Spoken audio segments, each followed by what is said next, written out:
Let's ask the question that the mainstream media dare not utter. Would our late Queen have allowed this circus to continue?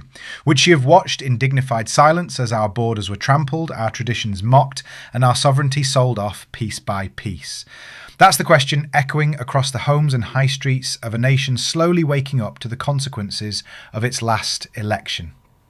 The late Queen Elizabeth II, a symbol of quiet strength, duty and nationhood, served this country with unwavering grace for over 70 years. But one must wonder, were she still with us today, would she have tolerated the utter shambles this Labour government has made of Britain in just 12 short months? Let's be clear, Queen Elizabeth II was no political meddler, but she was a guardian of the constitutional order and she knew the pulse of her people. In times of national crisis, from Suez to the miners' strikes, from Diana to Brexit, her presence calmed a troubled nation.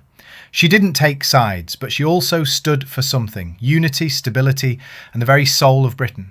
And now we find ourselves governed by a Labour administration that couldn't organise a tea party in a vicarage garden, let alone run a country. Taxes are up, services are down, and the working man, once the pride of Britain, is being squeezed from both ends by bloated bureaucracy and globalist ideology.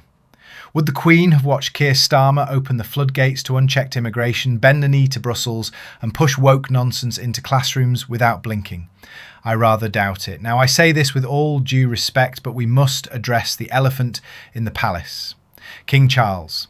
A man who, for all his environmental posturing and soft diplomacy, seems entirely unwilling to wield even the symbolic weight of his office to protect the British people.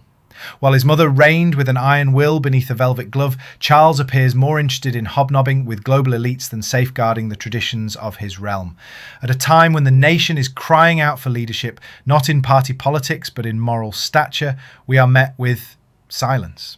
In fact, it's worse than silence. Charles and Starmer are increasingly seen singing from the same hymn sheet, one written in Davos, not Dover. Global resets, green transitions that bankrupt families, and quiet nods to unelected international bodies who love nothing more than to dissolve Britain's last vestiges of independence. Let's explore the hypothetical. Could Queen Elizabeth in her lifetime have dismissed a government that had clearly lost the confidence of the people, not in Parliament, but in principle? The answer is yes. Rare, controversial, but constitutional. The monarch retains a reserve power, seldom used, to dissolve Parliament and call a general election. It would have been a nuclear option, but with inflation rampant, crime rising, the military weakened, and millions of Britons disillusioned, you must ask, if this isn't the moment, what is? The Queen may have never needed to act directly, but her very presence, her dignity, had a way of reminding governments who they served. Today, we have a Prime Minister whose loyalty lies not with the people of Britain, but with the boardrooms of the World Economic Forum, and a monarch seemingly happy to play along. We were promised competence, stability, grown-up politics. What we got was cowardice dressed up as consensus. Rural Britain is ignored, working class communities are patronised, and anyone who dares raise a union flag or speak of British pride is dismissed as some sort of relic. Do you remember when public servants actually served the public? When schools taught children how to think, not what to think? When our police patrolled the streets, not social media? That Britain didn't disappear on its own. It was dismantled brick by the very people who now run Downing Street. And amid it all, where is the outrage from the palace, from the man who once swore to protect the faith, the realm and the people? Perhaps the real tragedy is this: not that we've been failed by our politicians, we've come to expect that, but that the crown no longer even pretends to stand between the people and the wolves. No, Queen Elizabeth would not have stood for this.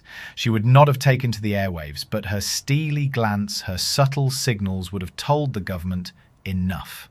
She was, above all, a servant of the people, not a global PR figure.